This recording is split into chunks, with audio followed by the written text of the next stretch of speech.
You're listening to TBR Radio Presents the Dixie Heritage Hour with your host, the Director of Dixie Heritage, Dr. Ed DeVries. Our guest this week on TBR Radio Presents the Dixie Heritage Hour is history teacher Micheal Martin. He is the author of Shotwell Publishing's newly released book, Southern Grit. Southern Grit is a very interesting book. It's unlike most histories in that it's not so much centered around details such as movements of troops and movements of armies and movements of materials. It's not hung up in statistics nearly as much as it is a verbal telling of what the author calls a sensory perception of battle. In other words, what did the soldier smell? What did the soldier taste? What did the soldier feel? What did the soldier hear? And so there's no better way for me to explain this to you than to just let the author explain it to you. And my conversation with Micheal was very interesting, and it also went slightly over the time allowed. And so rather than me spending a lot of time talking here and having to edit out things that Micheal Martin, our guest, had said in the interview, I'm just going to cut us straight to the interview, and that way we can have all of Micheal's content. So, Micheal, tell us, first of all, who is Micheal Martin? I'm a teacher. I graduated from the University of South Carolina in 2013 with a degree in history. I got a master's degree in teaching secondary social studies there, too. I'm in my fourth year of teaching right now, and I consider myself just as much a historian as I do a teacher. I really love, digging through actual, real, written history that people, spoke themselves, wrote themselves. I hate just using standard textbooks and things like that to teach people about history. I like working with real primary sources. Okay. So when you got your degree in history, did you have an emphasis in any particular period of history? I did. I focused on American history from the Civil War to now, and I was lucky enough to be able to take a couple courses on Southern history too. I had one that was called Cultural and Intellectual History of the South, and the teacher, he was kind of biased against the South, I think. In fact, he wrote a book called John Brown Still Lives. The professor's name was Blakesley Gilpin, and I took another course there with a guy named Mark Smith, and he's an Englishman from the United Kingdom, and he teaches a class on the antebellum South. And I like that a lot. That was the first class I ever had where a teacher actually gave us handwritten documents and asked me to transcribe them. It was really the first history class where I ever really worked with real history. So I got a lot out of both of those classes, honestly.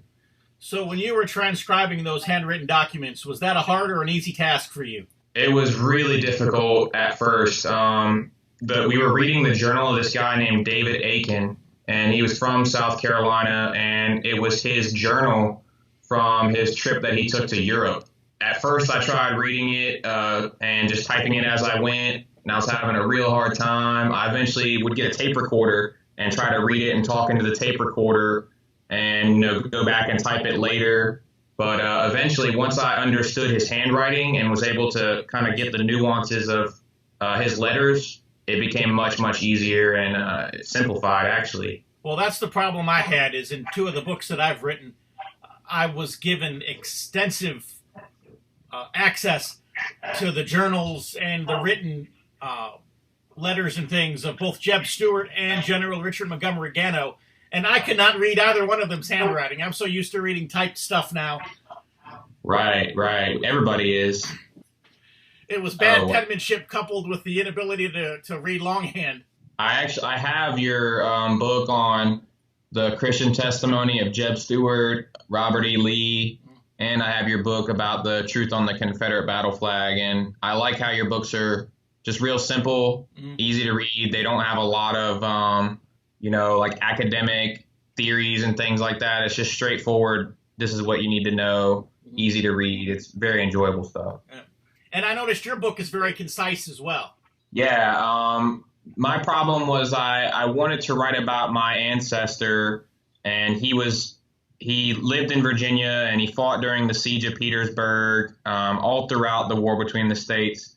And, there were already books about the Civil War. There's already books about the siege of Petersburg. So I really wanted to narrow it down to just his story and try to tell it from his perspective.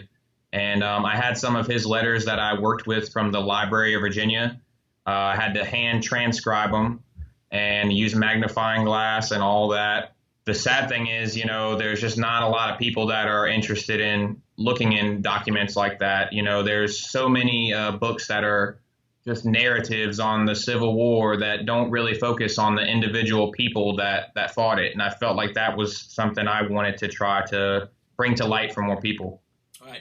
So who exactly were your Confederate ancestors? Well, going back from my 4 grandparents, I found Confederate ancestors in South Carolina, North Carolina, and Virginia. And then one grandparent I haven't been able to do the research yet. But the focus of my book is my ancestors in Virginia, because they were the only ones I could find actual letters from. Everybody else I found there compiled service records. But the handwritten letter was really special to me because during that time, not a lot of people were very literate. I'd been really interested in the war since I was a kid, and, I was really getting into it in my young adulthood. And when I found out that, hey, I had an ancestor that was there, like a part of me was there, that really confirmed my career choice, and it made me really satisfied in what I decided to do with my life.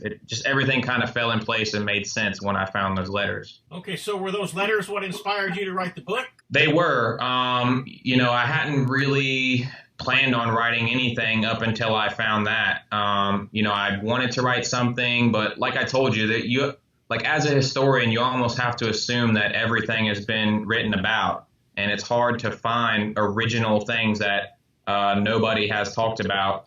And I actually found the only other book that has mentioned my ancestors' letters. There's 2 of them that I've found. One is a book on my family history. It's called The History of the Longest Family by some, great uncle of mine. And he actually had the letters. I had to buy that book from the County Historical Society in Virginia. It's called King and Queen County Historic Society. And I had to locate them, contact them, buy that book. And, by that time I had already transcribed the letters, so that didn't help me much. But it was just good to know that other people had done some of that work too.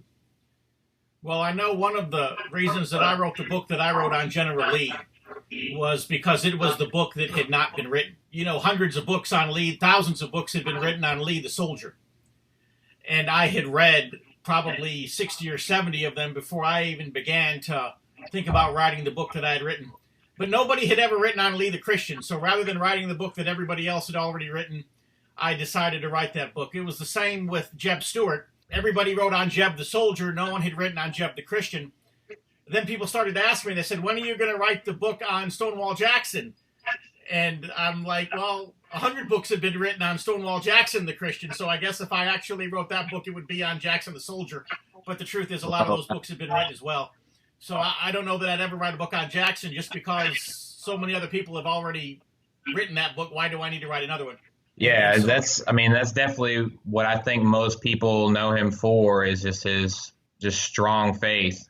At the time you were discovering your Confederate ancestors, you were studying metacognition. What is metacognition? So metacognition is thinking about your own thoughts and trying to understand why you think some of the things that you do.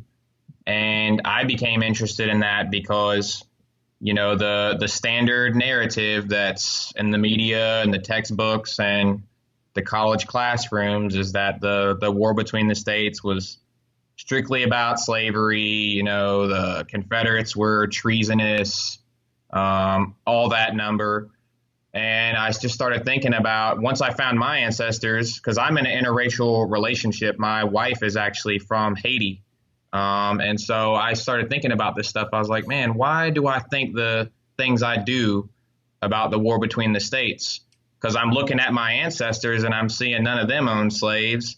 and I'm reading the things that they wrote, and it seems like they were going through an awful lot. I really wanted to understand on a deeper level why these men were fighting, like what would make a man want to fight to the death during that time period. And so, looking through those letters, digging a little deeper, I realized that a lot of the stuff that we're being fed is really just like a narrative. It's like an emotional drama to make us feel like, it was some righteous crusade. When in reality, I mean, it's a really dark time period in our history. And a lot of people, I feel like, are just really uninformed about it. You said that your book was a sensory history. Sensory history is trying to look at things through the perspective of what people saw, what they tasted, what they heard, what they felt, what they smelled. It's the only difference from any regular history book is that I'm taking careful pains to try to really focus on the sensory aspect. I'm trying to paint a picture almost for the reader. I'm not writing a book trying to pretend that I'm the utmost authority on the war or the siege of Petersburg, because there's plenty of comprehensive books about this thick on the siege of Petersburg. I wanted to tell one man's story and recreate the images that he saw and the things that he felt so that the average person might be able to read it and sympathize with him and try to understand what was going on in his head that made him want to fight. So, and sensory history was something that professor I mentioned earlier, Mark Smith at the University of South Carolina, is quote unquote expert in. He's written some books on sensory history. I believe right now he's actually traveling around the country talking with MMA fighters and trying to do like a sensory history of mixed martial arts in the United States. And I've always been interested in that stuff because it's just pure history. I mean, there's no real theories or anything behind it. I don't have to make any big statements. I'm just trying to recreate what actually happened in the past.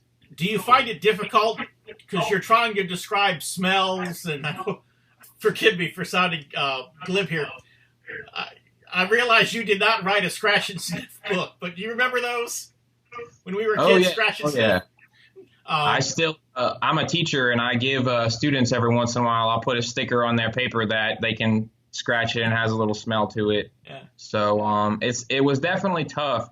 But when you really look for it, the soldiers that were able to write, a lot of them left behind very detailed accounts.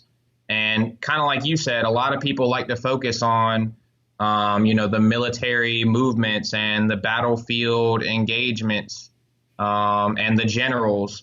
But nobody wants to stop and think about the common soldiers and what they were going through. There are some pretty good detailed books, but I wanted to focus on one soldier's experience and try to recreate his senses. Right, but when, for example, you try to describe the things that he was smelling with words, did you find that to be difficult?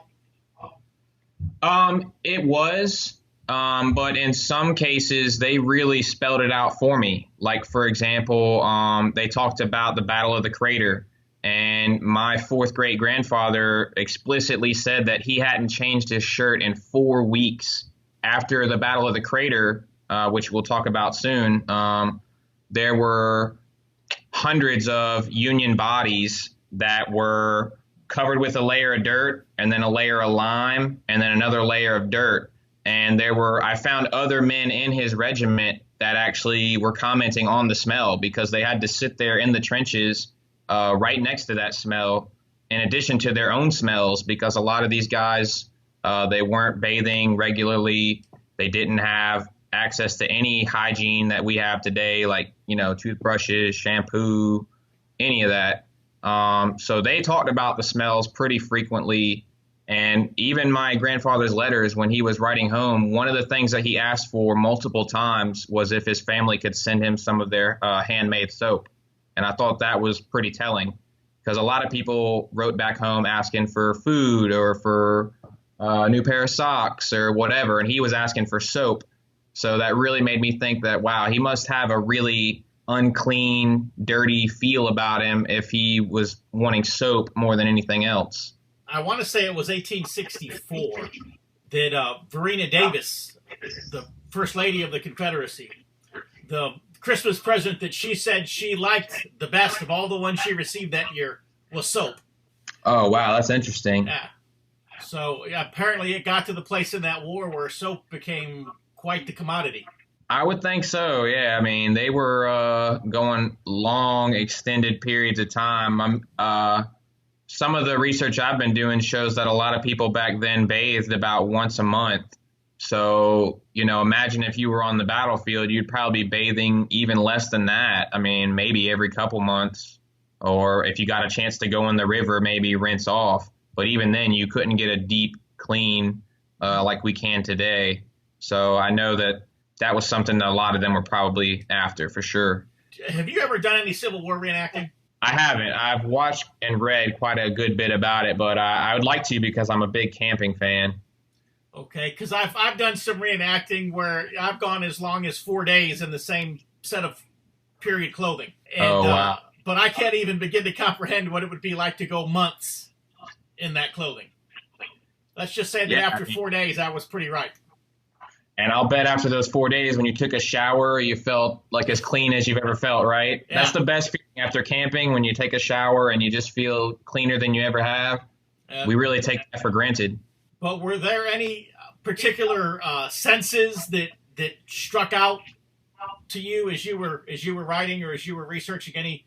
Any of the particular senses that really inspired you or spoke to you in your writing and your research? One in particular that I found looking through a lot of the soldiers' accounts was the sounds.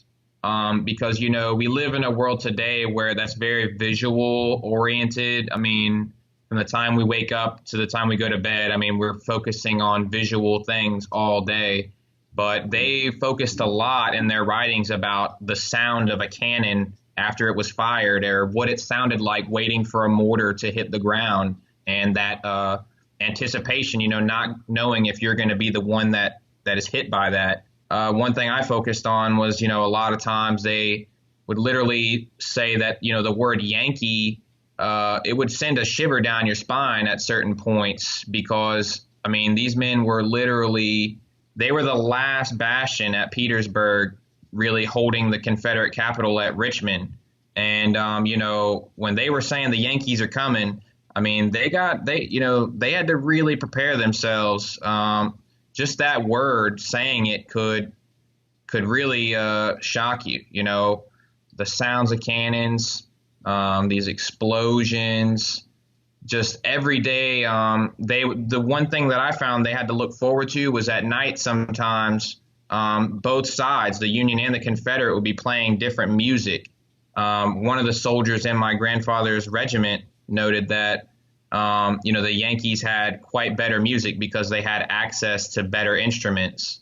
And so, focusing on the sound, I think, was one thing that got me really interested because they heard a lot of sounds that were really terrifying.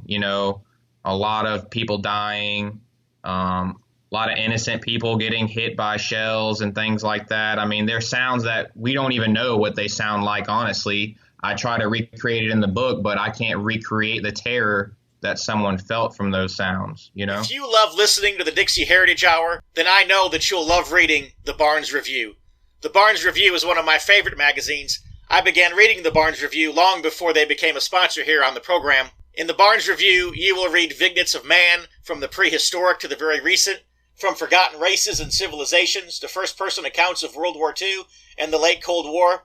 There's just not a more interesting magazine published today, nor a more significant and important subject than real history. So if you'll visit www.barnesreview.org, that's www.barnesreview.org, you can find out how you too can become a subscriber to the Barnes Review. You can subscribe to receive the Barnes Review by mail, or you can subscribe to receive the Barnes Review electronically in PDF editions. Or you can subscribe to receive both. That's what I do. So visit www.barnesreview.org and subscribe to the Barnes Review. You had mentioned early in your book that the South was the victim of Northern terrorism. Yes, absolutely. And it's in the slideshow I sent you, what we define terrorism as today. but the FBI Code of Federal Regulations actually defines terrorism as using force against a civilian population for a political objective. And I don't know how you could look at that definition and not feel that it applies to what the Union did to the South. I think that they brought the war to civilians in a really extreme way. They destroyed people's property, and it was all for political reasons. I mean, even if you wanted to say that it was for slavery, well, slavery was protected under the Constitution. I mean, a lot of people say Lincoln himself even proposed what is the name of that amendment that would have forever forbid slavery from being abolished from the Constitution? I think they called it the Corwin Amendment, maybe. Corwin Amendment, yeah. So, I mean, even if you want to argue that, oh, well, the South only fought for slavery, that makes it very political. You know, just trying to end that is a very political objective in itself. So even if you want to look at the war as a morality play, there's no way you can really get around our modern definition of terrorism as really applying to what the Union did. It's war, war does things to men. But, well, then let's be real. Let's stop calling it a civil war, because that's not what it was. It was a war to suppress half the country and coerce them into not being independent and to remain in the Union. I mean, if you're going to tell me someone like Edward Snowden, who told American people the truth, is a terrorist, how can you not say someone like Abraham Lincoln, who resulted in the deaths of over 500,000 Americans, is not a terrorist? And that's my goal in the book, is just to get people to question that or to think about it. I'm not going to prove to anybody in a day that, Lincoln was a terrorist, but if I can at least get them to ask that question or think about it, then it'll definitely have been worth my time. Sheridan, Sherman, Lincoln, Grant, they had a concept called total war.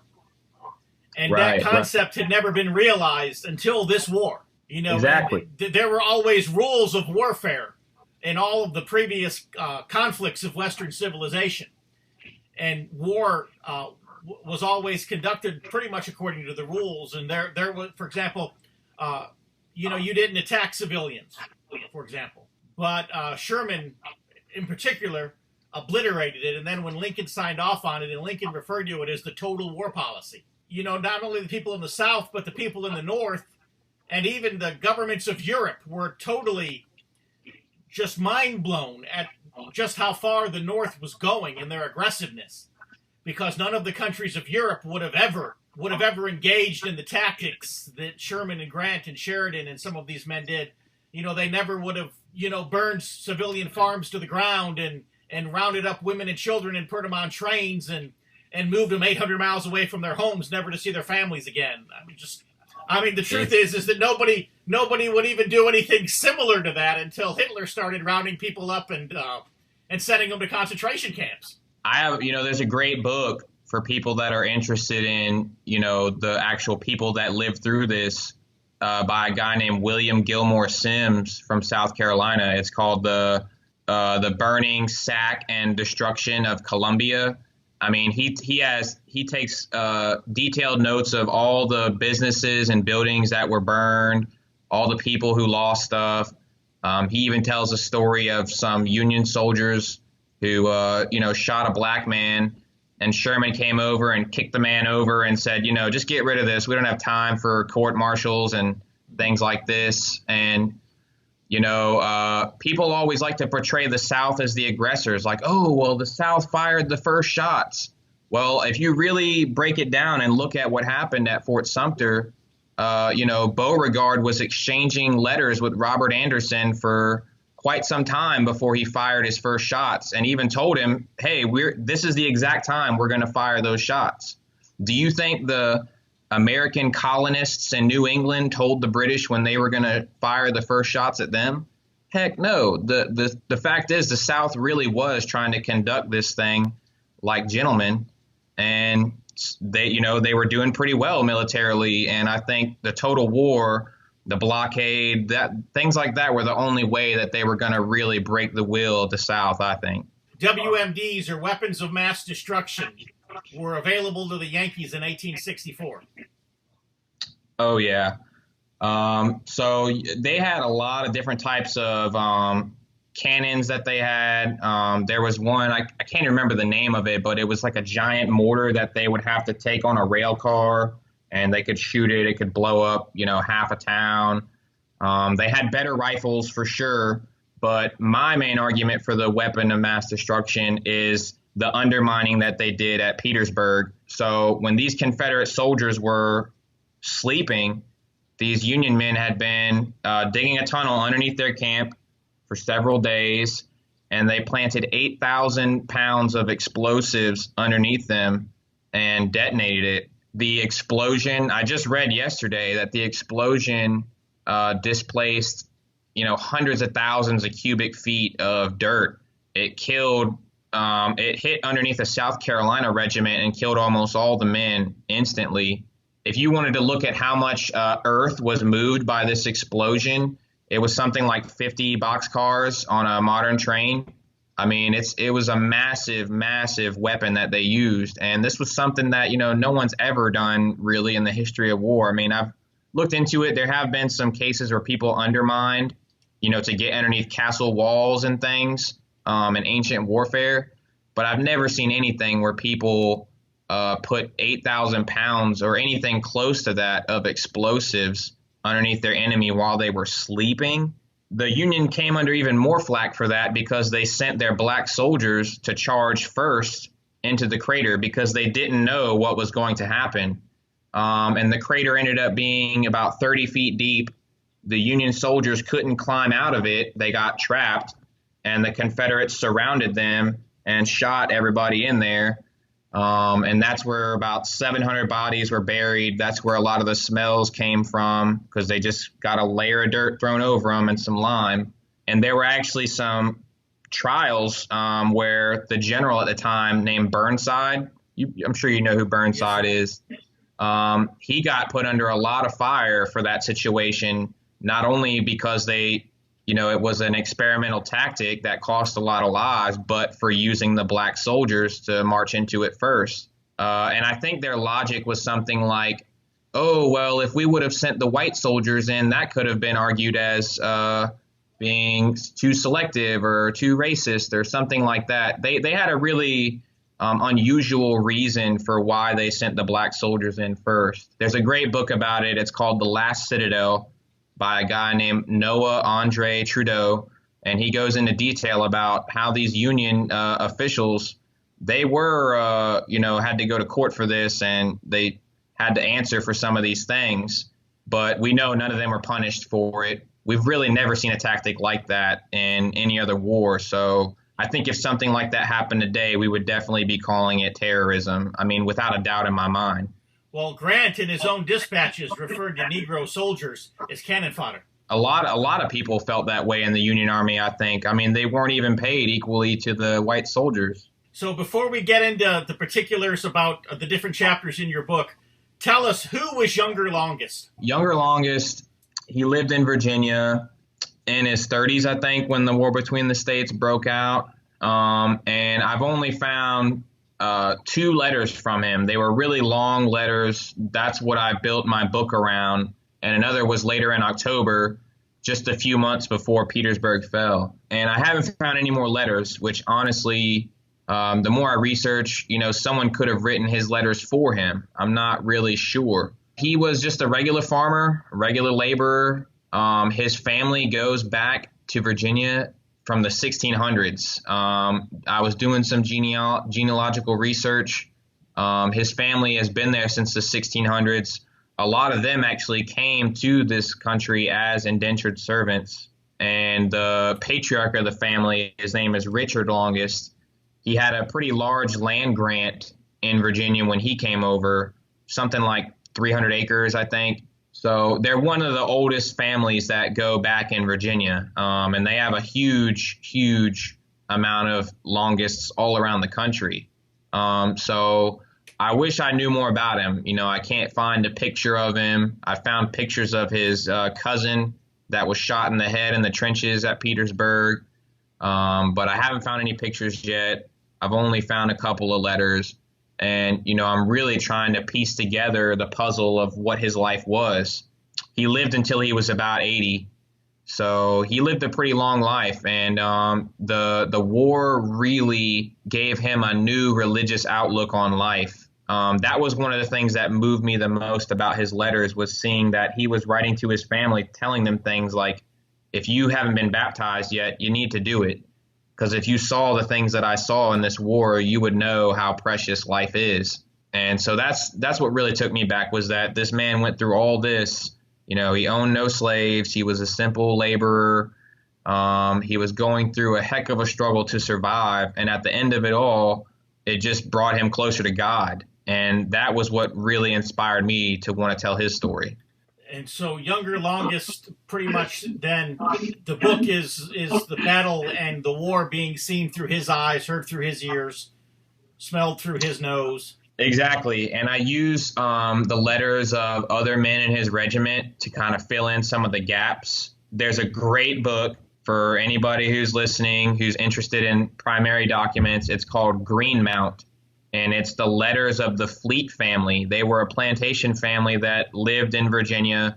And the book is, it's pretty thick. It's filled with letters between the sons who fought in the war, the father who was a doctor, the mother, the youngest son who was just a small boy living at home during the war. They were neighbors with Younger Longest.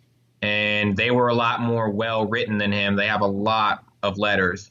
And I was able to use that. I was able to use other firsthand accounts from civilians that were there in Petersburg. So his letters are at the heart of it. And what I wasn't able to fill in directly from his letters is coming from people who were living there also at that time. So what was your relationship to Younger Longest? He's my fourth great grandfather through my mom's side of the family. And I told you recently that my mom passed away. She had stage 4 colon cancer. And that was one of the things that also motivated me to want to write, because she had cancer since I graduated from college. And, seeing her, she wasn't even 50 years old. They tell most people not to get a colonoscopy until you're 50. It really gave me a sense of urgency that, if I wanted to do something or write something, there's never going to be a better time than right now.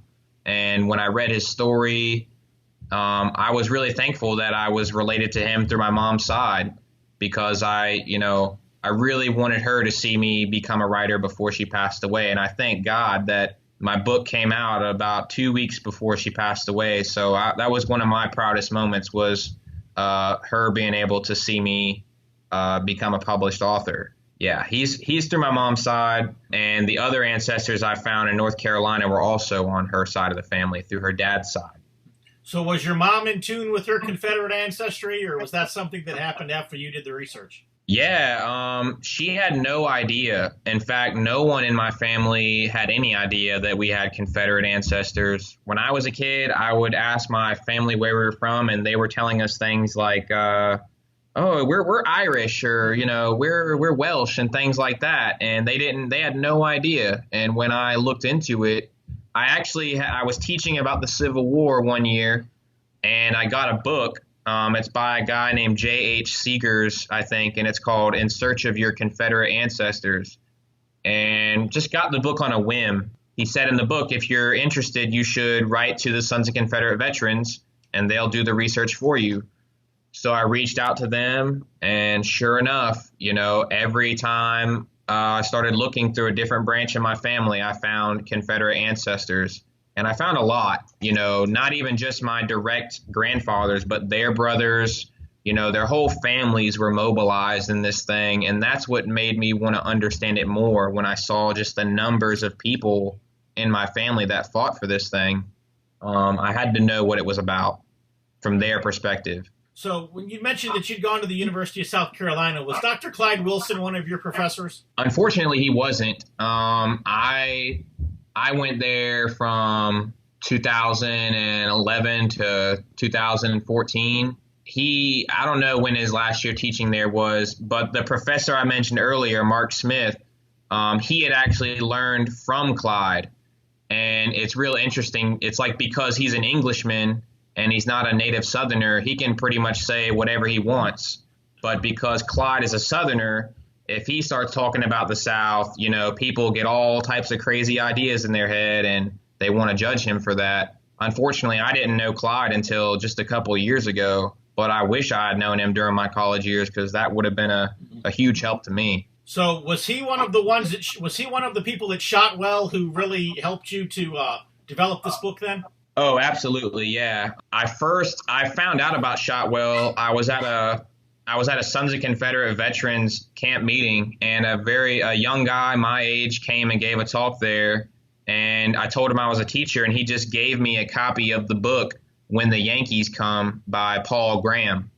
And I liked the book so much that I went on the website and I emailed them and I said, hey, I really like what you guys are doing, making books that are short and easy to read and hard hitting with just facts. And I told them that I had been interested in writing, and they told me to come to the Abbeville Institute summer school. So I went that year, and that was right around the time that I found my ancestors' letters. And I started writing. I sent them some samples of my writing, and I won't lie to you, Clyde, he'll be very honest with you. If he doesn't like something that you wrote, he'll tell you to rewrite it, or he'll tell you to try something else. And the very first thing I wrote was a book review on a website called the Society of Independent Southern Historians. I have a book review on there for a book by Clarence Poe, how families lived and soldiers fought during the war between the states. And I sent in that book review. Even once I started writing my own book, Clyde was very helpful. I would send him my book as it was coming along, and he would tell me, this needs to be changed. You need to say this in a different way. Change your sources here. So I'm really grateful that I've been able to correspond with him and go to the Abbeville Institute and learn from him. In fact, since I've learned all this and wrote my book, it almost makes me want to go back to college because I didn't know enough to question my professors or, try to debate with them. I just had to take their word on everything. And now that I actually know some real history, I'd like to go back and, really argue with them a little bit more or try to make my point of view a little bit more known, because they're really pushing the anti-South agenda. Not so much Mark Smith, but the first class I mentioned to you, the professor who wrote the John Brown book.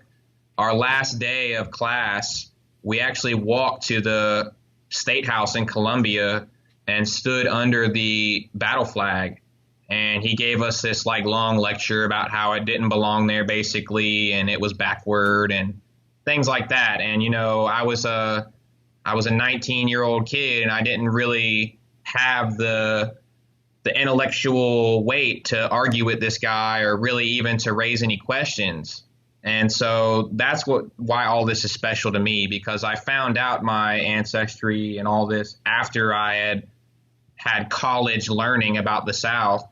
And it's just a total 360-degree difference between the real history, what people wrote and said, and what you're being fed in college and what these professors are trying to tell you about your own history. If you're like me, and I'll bet you are because you're listening to the Dixie Heritage Hour, you like to be on the cutting edge of honest news and accurate information. 26 times a year, the American Free Press newspaper can be delivered to your door, packed with the kind of uncensored news that I know you're going to appreciate.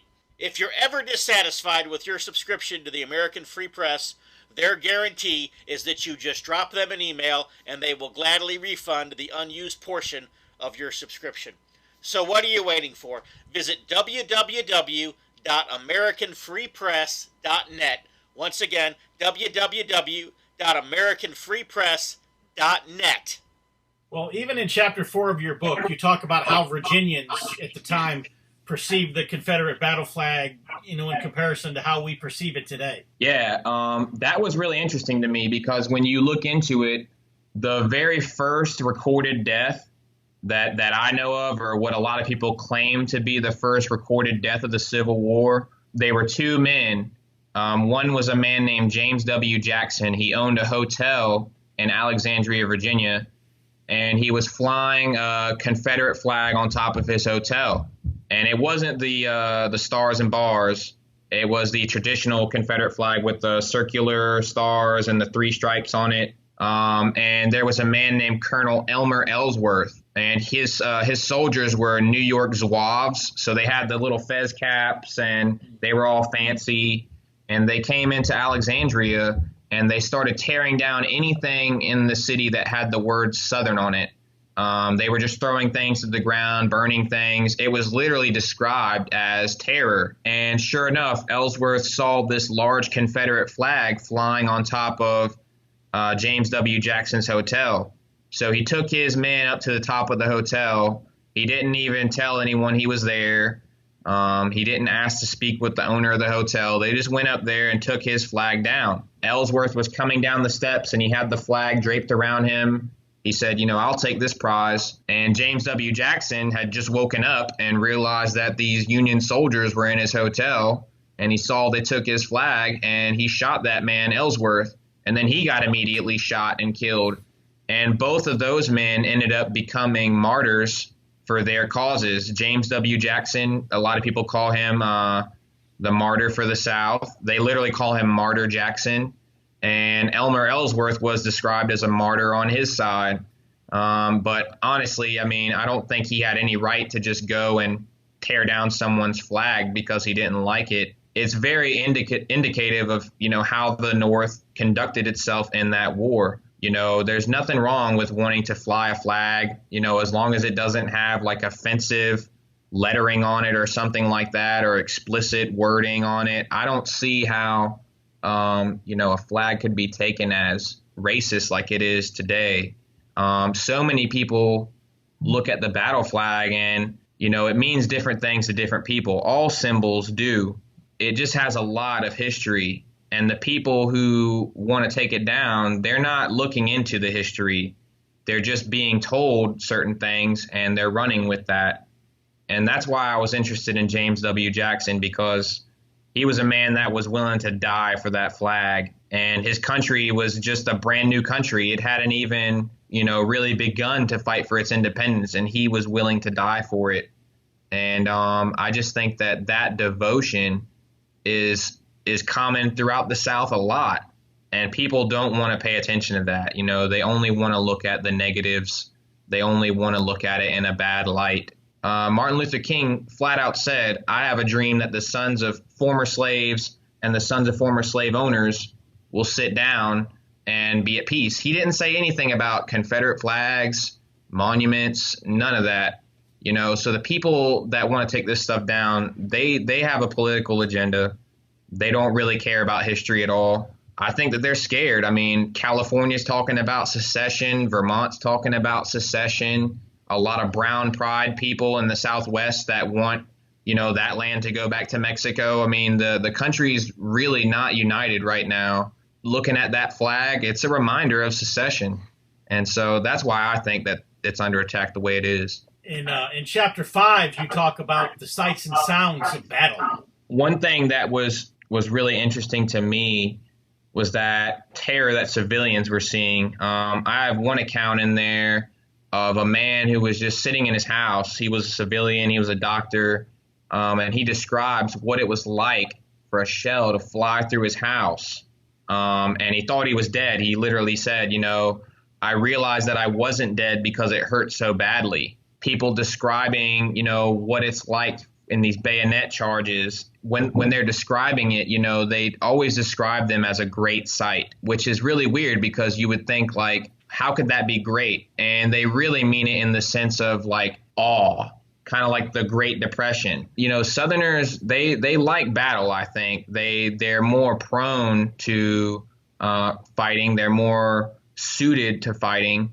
And I think that's why you saw the type of mobilization you did. What it was like to see someone that get killed. Like Younger Longest, his cousin John, he poked his head out of the trench for 1 second and got shot in the head. I read about it in another soldier's letters, and they described it by literally saying that the war was deadening the sensibilities of everyone. it's really sad because, everybody in this war was an American. It just doesn't make sense that so many people had to die. I'm really interested the most in probably the civilian aspect of it, like what the civilians saw, because there's a lot of soldiers' accounts. There really are. When you start looking into it, you'll see a lot of different soldiers that had diaries, that wrote letters, but it's really rare to find a good account from civilians.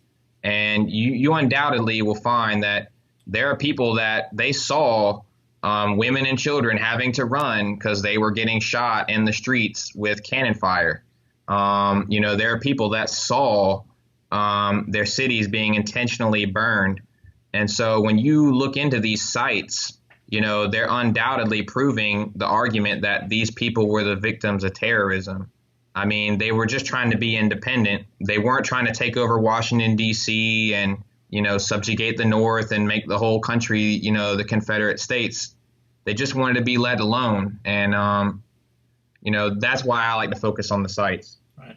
And in Chapter 7, you talk about the sights and the smells of terror. The main aspect in the smell for me was, like I mentioned earlier, having to deal with the odors of being in the trenches. We look at World War I and we see these things like trench foot that people had, and people were, beating rats to survive and eat the rats. Well, they were going through all that same thing right here in the U.S. in Petersburg. The smells, I mean, it's hard to recreate a smell, but I think once you understand that these guys were fighting for their lives, they weren't really concerned about how they smelled as much. It kind of makes a lot more sense. I'm really interested in what it would have smelled like to be there on the battlefield, because there's another account by a professor who wrote about a lady named Cornelia Hancock. She has a pretty nice diary from the Civil War, and she talked about the Battle of Gettysburg, how after the battle, all the sense of honor was gone because of the smell. We forget that when a lot of people die, they evacuate some type of fluid from their body. It might be feces, it might be blood, whatever. So when you got a battlefield with 1,000 dead bodies, all those bodies have a smell of their own in addition to whatever fluids are coming out. And it smelled horrible. I mean, no one alive right now in America has ever smelled a smell like that. They never have. And I think if we really tried to sit down and put ourselves in their shoes, maybe people might be a little more sympathetic with these Confederates. They only see them as rebels, but man, they were going through a lot just to try to live their life and be independent. And in Chapter 8, you talk about the taste of defeat. Yeah, that was one of my favorite chapters to write about because, the South right now is like the culinary capital of America. I mean, I live in Charleston. People are visiting down here all the time to get a taste of the food. If you watch shows like Top Chef or Chopped, they're always talking about Southern cuisine. It's really well known. It's really famous. But it's also identified with a lot of like really unhealthy things like fried chicken or, Paula Deen cooking with a whole stick of butter and things like that. My wife made me drive her to Savannah just to take her to Paula Deen's restaurant one night. So. Yeah, I mean, that's a lot of people have that image, those images of the South when they think about food. But when you look at before the war, a lot of them were eating very healthy, and food was almost like a currency. They were what you ate depended on what you were doing that day. So, I've read a lot of instances where people were paid with like a bucket of honey if they went and worked on somebody's fence. Everything came from the land. And, that's something that we really don't have any idea about today. All of our meat is pumped with hormones to fatten up the animals and make the meat soft. We eat a lot of packaged foods today, and everything has some type of corn filler in it. There's literally, if you look on the back of a packaged snack, there's about 100 different names for corn. They call it xanthan gum, fructose, this and that. because they're just filling us up with stuff that's artificial food. And the South was really about healthy, living off the land type of food. And, they almost every, especially in that book by the Fleet family, the letters from the plantation family, they talked a lot. Like every time they sat down for a nice meal, they described what they ate. And, they always had some type of bird. They always had a lot of cakes and jellies, lots of jams, fresh fruit. It was things that came from the land. And my ancestor himself, one of the things that he asked for a lot was apples. I don't know if apples just grew in that area a lot, but he literally wrote to his family and said, some nice mellow apples would be nice. And other people within his regiment referenced that they received apples as gifts from their families. So, it's really telling that, these guys, more than anything, they wanted just something fresh, because a lot of the Confederate soldiers were down to eating things like bacon, a lot of greasy, like hardtack type biscuits. And towards the end, I talk explicitly about the price to live in the Confederacy. At the end, everything was expensive. Bacon was like $10 a pound. A head of cabbage was a few dollars. I mean, everything was really expensive if you wanted to try to buy these things to live. So it gets really interesting when you start looking into what they ate then and how we're eating now. And food is really changing our bodies today, because none of it is real. It's all artificial. It's pumped with chemicals and hormones. I would kill to live back then and be able to taste, a steak from a cow that's been able to roam on free, land and graze the grass. We just don't know what that tastes like anymore. Well, this is going to sound crazy, but when I was in Cuba last year, that's one of the things that I noticed is that they eat real food there. Yeah. And it did. It tasted totally different. Yeah, I mean, I just watched a documentary with my students the other day called Food Inc. And, it's real sad because, we're from the South. We like living off the land. We like the agrarian lifestyle. But food is just an industry now. And it's run by major corporations that don't care if you get sick. They don't care if you get unhealthy from the food. They don't even want you to know what's in the food.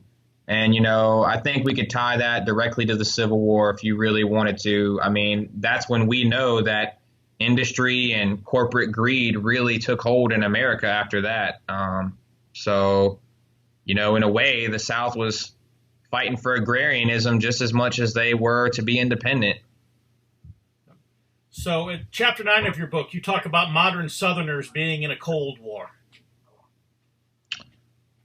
Yeah, I'm really sad to live in the time that I do because I'm a young man. I just found out my ancestry and I can't even talk about it. I can't even go to my job and tell people where my family comes from because, people might judge me or, they might think things about me. And, it's fair game to target anything Southern, anything Confederate. And that last chapter, I really try to talk about how faith was one of the one things that really helped these soldiers hang on. Like my grandfather, for example, he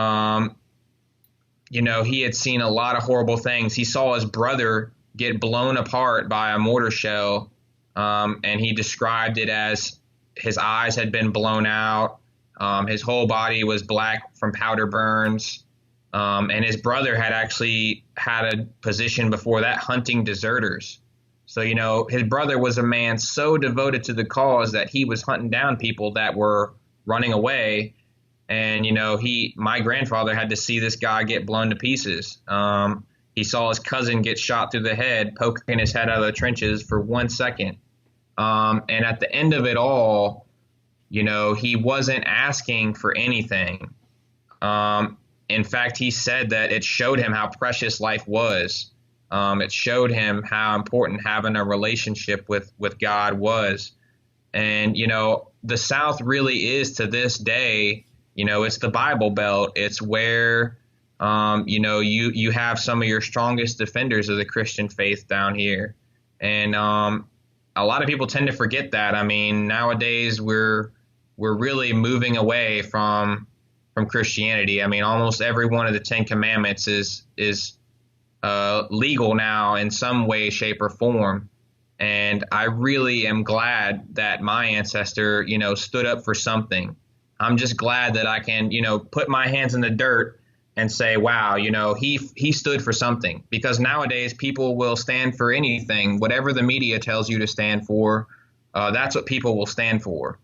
And I'm glad that, my ancestors, whether it's a cause that people today think is right or wrong, I'm glad he took a stand for something. And, it's very important to me. And when I look at it and see that he was able to go through all that and it just made his faith stronger, that was something that I felt was one of the most important aspects I wanted to share with people. Because I've gone through a lot of things that tested my faith, with my mom being sick and passing away. And his story really gave me a lot more strength to, want to share his story with everybody else and, share some of these good things about the South, because there are a lot of good things. People only look at the negative because it makes more stories. Honestly, it makes for a better news story. But I'm proud of my ancestors. I just hope that we can get to a point in this world where, people can sit down and have a normal conversation about the South or Southern heritage without being labeled as, committing a hate crime or being a bigot. Because that's where we're at right now. Go to the Abbeville Institute, look them up on the Southern Poverty Law Center, and they're all being labeled as, bigots, and they're labeled as a hate group. Some of them, like Donald Livingston, the president of the Institute, is labeled as an ideologue, which you'd have to really be using your imagination to take what the Abbeville Institute is doing and make anything racial out of it, So the world is just, we've come really far removed from where we should be, I think, as far as how we look at history. We don't look at it objectively at all. Right. Well, how do our listeners go online and find your blogs or your books? My book's available on Amazon, and it's available through the Shotwell website. I have several articles published with the Abbeville Institute. I think just a couple weeks ago they published my 10th article. And I had a range of topics, not just the war between the states. I like to write about Southern poetry, agrarianism. I like to write about other books that have Southern themes in them. I'm also going to be giving a lecture at the Institute Summer School this year. It's going to be from July 15th through July 20th. And they're going to be talking about Southern music and how it really has been the archetype for American music. And I'll be giving a lecture there about sounds that came out of the Mississippi Delta and Appalachia. So I'm really excited about that. And like I mentioned, I also have a book review on the Society of Independent Southern Historians. But I'm working on some other things now, and hopefully I'll just have more coming and we can do more podcasts. This is my first time I've ever sat down with anyone for a podcast. Well, when you've got your next project ready to come to fruition, let us know and we'll have you back on the program. Will do. That sounds great. All right. Well, we're about out of time, but I've enjoyed the conversation, and I hope that our readers will take the time to look up your book online. All right. Thanks for listening. I know at certain points I got really long-winded. It's my first time on this medium, so I really appreciate you helping me spread the word about my book, and I certainly will keep spreading the word about your books too. All right. Well, thank you, Michael, and God bless, brother. All right. God bless you too. That's all the time we have for this week's edition of TBR Radio Presents the Dixie Heritage Hour. Please take a few moments and go to my website, www.dixieheritage.net. Subscribe to our free newsletter, receive a free copy of my great book, The Truth About the Confederate Battle Flag. After you've done that, go to Google and type in Southern Grit by our guest, Micheal Martin. You can find it on Amazon. You can find it on the Shotwell Publishing website. This is definitely a book that you're going to want to check out and read. So until next week, from all of us here at TBR Radio Presents the Dixie Heritage Hour, God bless.